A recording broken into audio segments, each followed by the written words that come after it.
नमस्कार। पिछले दिन हम लोग अपवर्तन अपवर्तनांक के बारे में चर्चा किए।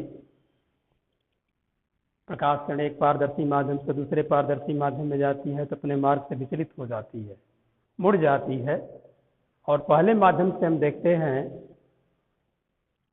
तो वह हमको दूसरे मार्ग से आती प्रतीत होती है। उसी के आधार पर जैसे ये द्रव है, जल, ये जल है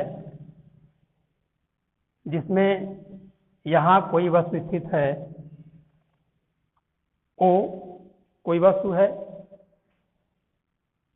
ये कैपिटल एच गहराई नीचे है,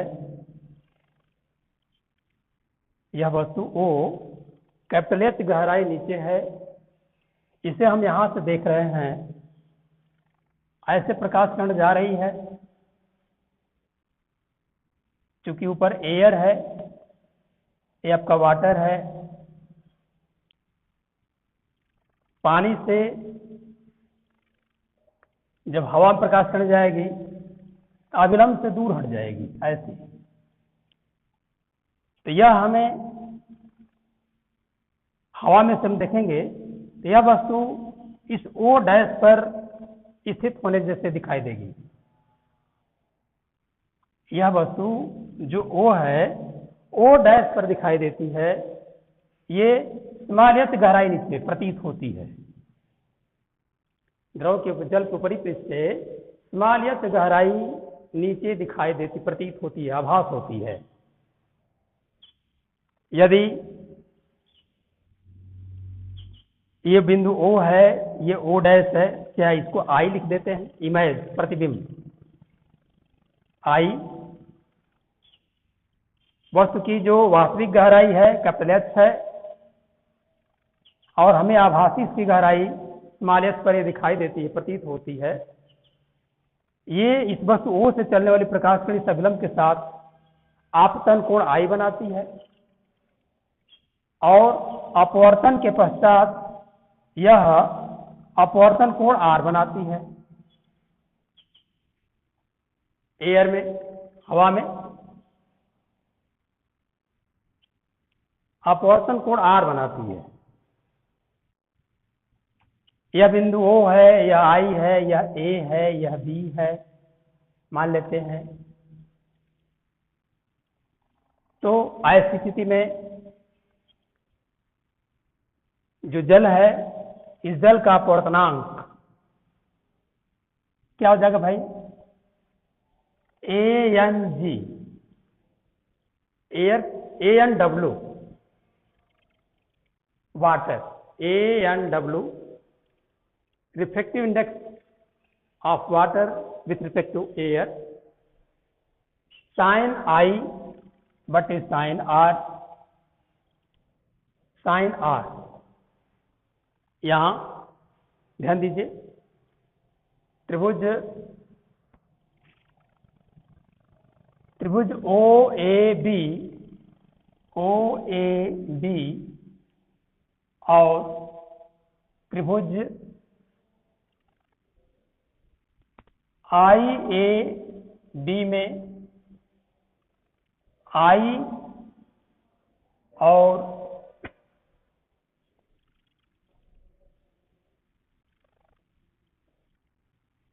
अपवर्तन कोण आर बहुत छोटे हैं।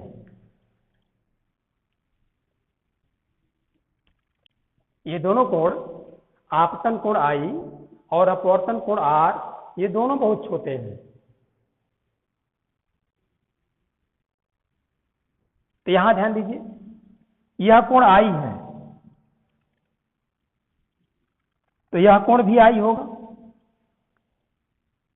हम पढ़ चुके हैं समांतर किरणों, समांतर रेखाओं को कोई तिर्यक रेखा काटती है, एकांतर अंतर कोण बराबर होते हैं। तो यदि कोण यह आई है तो यह भी कोण आई हो जाएगा, और यदि यह कोण आर है तो यह भी कोण आर हो जाएगा।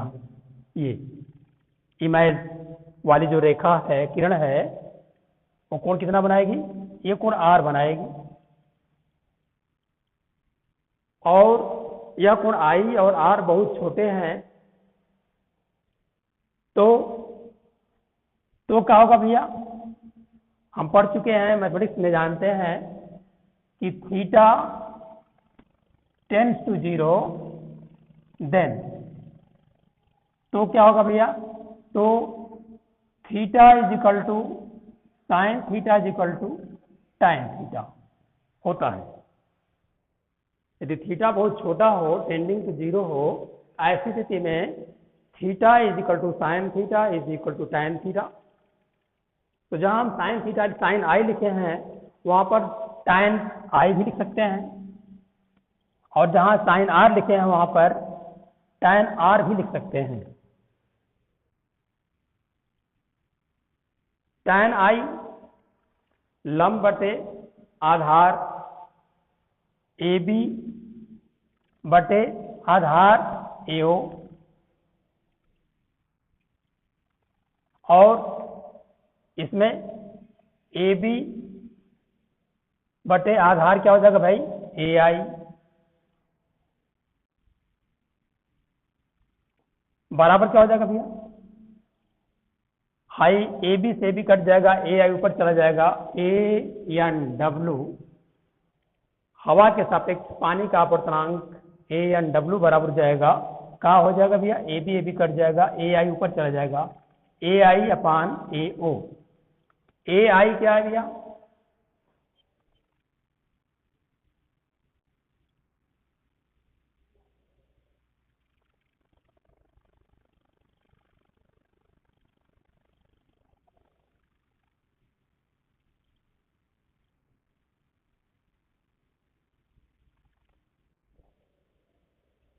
AI अपान AO। AI स्मॉल h है, आभासी गहराई, आभासी गहराई स्मॉल h, और A वास्तविक गहराई है कैपिटल H। नो ए सॉरी, प्रकाश किरण वाटर से एयर में जा रही है, इसलिए उसको हम WNA लिखेंगे। WNA वाटर के सापेक्ष एयर का अपवर्तनांक, मिस हो गया, ANA WNA वाटर से एयर में जा रही है, तो जो हम लिखते थे ANW उसके स्थान उलट जाएगा, WNA is equal to H upon small h upon capital H is equal to, देखिए उत्क्रमणिकता के सिद्धांत से इसको लिखा जाएगा 1 upon ANW। WNA is equal to, कल हम लोग पढ़े कि 1 अपान ANW होगा, इसलिए हमें आभासी गहराई,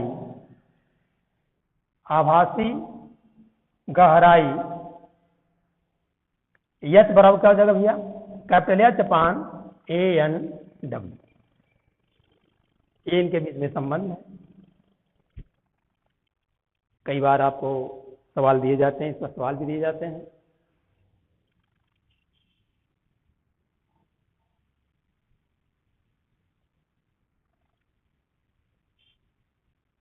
इसी तरह से यदि कई माध्यम दिए गए हों, उसके लिए उसी स्थान पर हम S1 S2 S3 करके हम कई माध्यमों के लिए भी ज्ञात कर सकते हैं। जैसे कह रहे हैं कि सवाल में है, दिया गया है कि 10 मीटर नीचे कोई सिक्का दिखाई दे रहा है जल में, यदि जल का अपवर्तनांक ANW बराबर 4/3 है और कैपिटल H बराबर 10 मीटर गहराई पर वस्तु है, तो हमें कितनी गहराई को दिखाई देगी, आभासी गहराई, आभासी गहराई स्मॉल h बराबर क्या हो जाएगा भैया, 10 मीटर बटे 4/3 हो जाएगा, 30/4 बराबर कितना हो जाएगा भैया, 4 × 28 4 × 20, 3.5 मीटर गहराई पर वो दिखाई देगी। है वास्तविक गहराई उसकी 10 मीटर, लेकिन हमें बाहर हम देखेंगे, एयर में से, हवा में से देखेंगे तो वह हमें 7.5 मीटर पर दिखाई देगी, प्रतीत होगी कि वो उतनी ही गहराई पर है।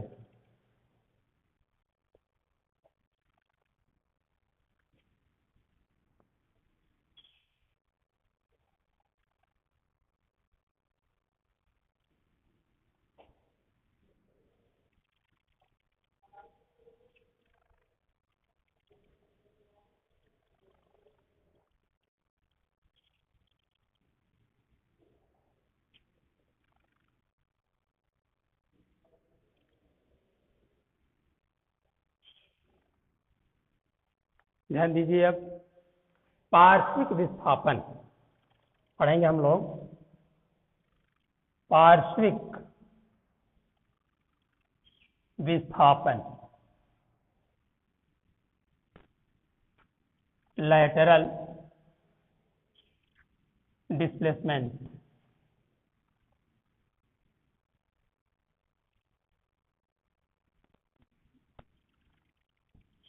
पार्श्विक विस्थापन देखिए, जैसे मान लीजिए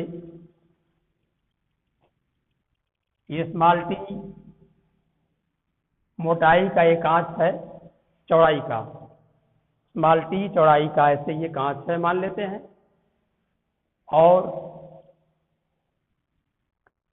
जिसका पतनांक है ANG, एयर के सापेक्ष इसके पदार्थ का पतनांक है ANG इस ग्लास का। प्रकाश किरण ऐसे इस बिंदु पर I कोण आप पर आपतित होती है,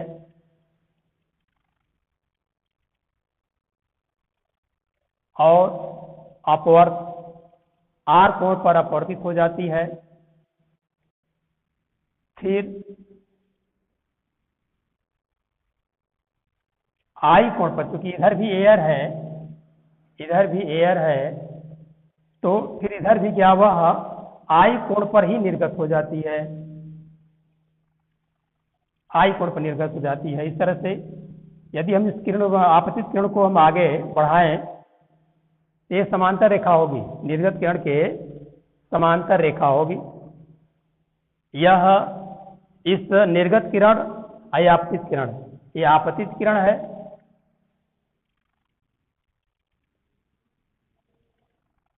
ये निर्गत किरण है।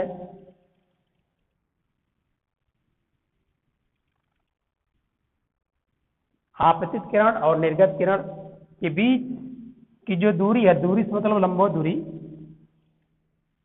स्मॉल डी, यही पार्श्विक विस्थापन है।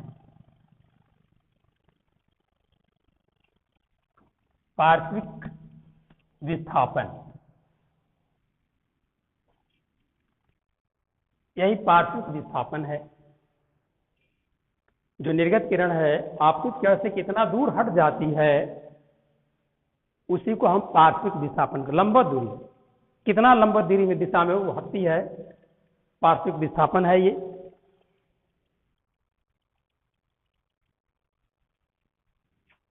मान लेते हैं आपतन बिंदु A है, अभिलंब आपका N है, यह बिंदु B है, ये C है, ये D है।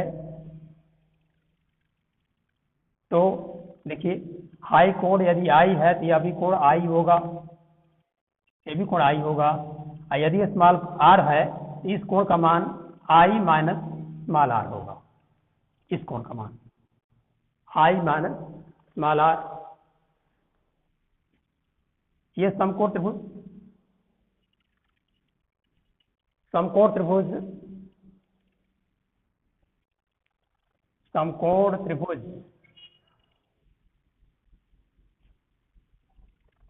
त्रिभुज ABC में, त्रिभुज ABC में ध्यान दीजिए, AB बराबर स्मॉल टी है, इस कांच की पट्टी की चौड़ाई स्मॉल टी है, और इससे हम AC का मान ज्ञात करेंगे। इस AC की सहायता से हम CD का मान ज्ञात करेंगे। इस AC को ज्ञात करने के लिए हम T और R के रूप में AC का मान ज्ञात करेंगे। तो AC बटे AB, AC बटे AB बराबर क्या हो जाएगा भैया, AC बटे AB is equal to sec कर्ण बटे आधार, sec R is equal to 1/cos R, 1/cos R। AB क्या है, स्मॉल t है, इसलिए AC बराबर A B upon cos R is equal to, A B का मान स्मॉल टी है, चौड़ाई है, अपान कास आर। ए सी का मान निकल गया, इस ए सी का मान कास आर आ गया। अब इस ए सी के साथ त्रिभुज ए सी डी में हम सी डी का मान ज्ञात करना चाहेंगे। तो समकोण त्रिभुज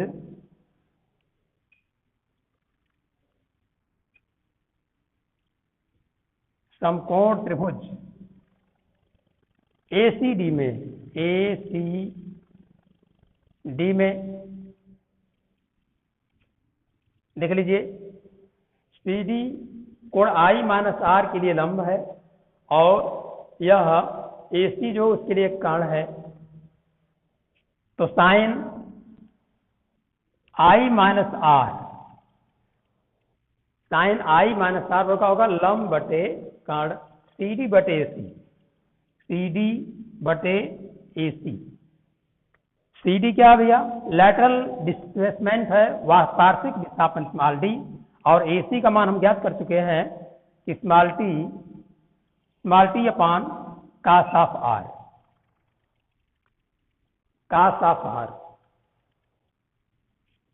आर क्या हो जाएगा भाई? स्मॉल डी बराबर इसका हम इधर गुणा कर देंगे, क्या हो जाएगा? Small t upon cos of R into sine I minus R. ध्यान दीजिए, आई और आर बहुत छोटे हैं, चूंकि आई और आर बहुत छोटे हैं, इसलिए I minus r tending to zero,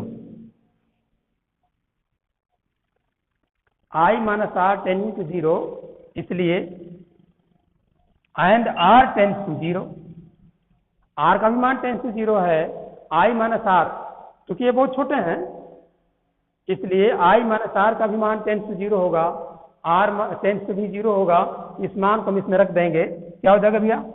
इसलिए स्मॉल डी बराबर हो जाएगा स्मॉल टी अपान, यदि कास आर का मान टेंस टू जीरो हो जाएगा तो कास आर का मान हो जाएगा वन इंटू, और I minus sine I minus r का मान हो जाएगा आई माइनस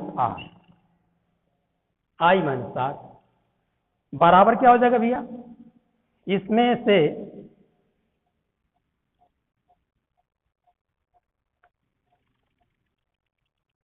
आई को हम बाहर निकाल लेंगे। क्यों आई को बाहर निकालेंगे भाई? इधर जो बाहर कांच में कितने कोण पर प्रकाश प्रवेश कर रही है, इसको आई को माप सकते हैं, आर को हम नहीं नाप पाएंगे भीतर, इसलिए हम यहां से आर के मान को हटाना चाहेंगे हैं, इसलिए हम आई को बाहर निकालेंगे। स्मॉल टी इंटू आई को बाहर निकालेंगे तो क्वेश्चन बचेगा 1 minus small r upon I बराबर हो जाएगा आई इंटू टी, क्वेश्चन में 1 minus sine r upon sine I. Sine r upon sine I, यदि आई और आर बहुत छोटे हैं, आर के स्थान पर साइन आर और आई के स्थान पर साइन आई लिख सकते हैं हम। तो क्या हो जाएगा भैया? ये हो जाएगा is equal to I into t into 1 minus 1 बटे साइन आई बटे साइन आर, साइन आई बटे साइन आर, इसको लिख देंगे ए एन जी। इसलिए स्मॉल डी बराबर हो जाएगा स्मॉल डी बराबर आई into t into 1 minus 1 upon A N G. यदि हमें आपतन कोण का पता हो, जो कांच की पट्टी है उसकी चौड़ाई का पता हो, और दिए गए कांच का अपतनांक ज्ञात हो, कितना विस्थापन स्मॉल डी होगा, इस सूत्र के साथ से हम ज्ञात कर सकते हैं।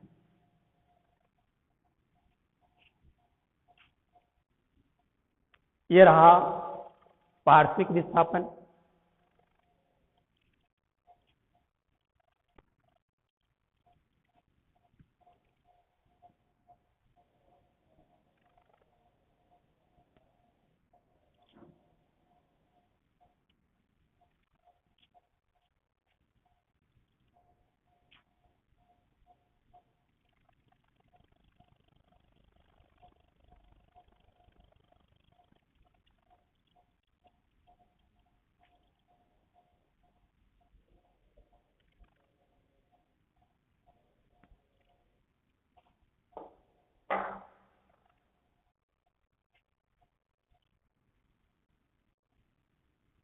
ध्यान दीजिए।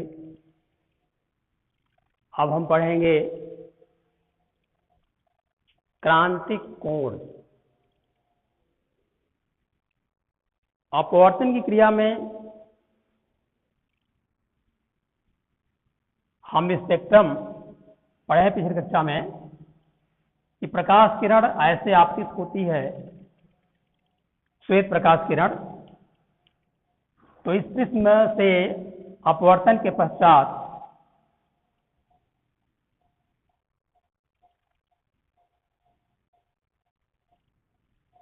दृश्य रंगों में विभक्त हो जाती है।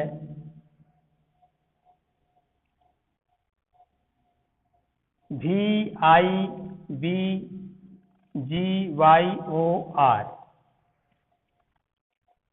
VIBGYOR, ये श्वेत प्रकाश किरण इन अपने अवयवी घटकों में विभक्त हो जाती है। इसमें हम देख रहे हैं कि आपतन कोण स्मॉल आई इन सभी दृश्य रंग किरणों के लिए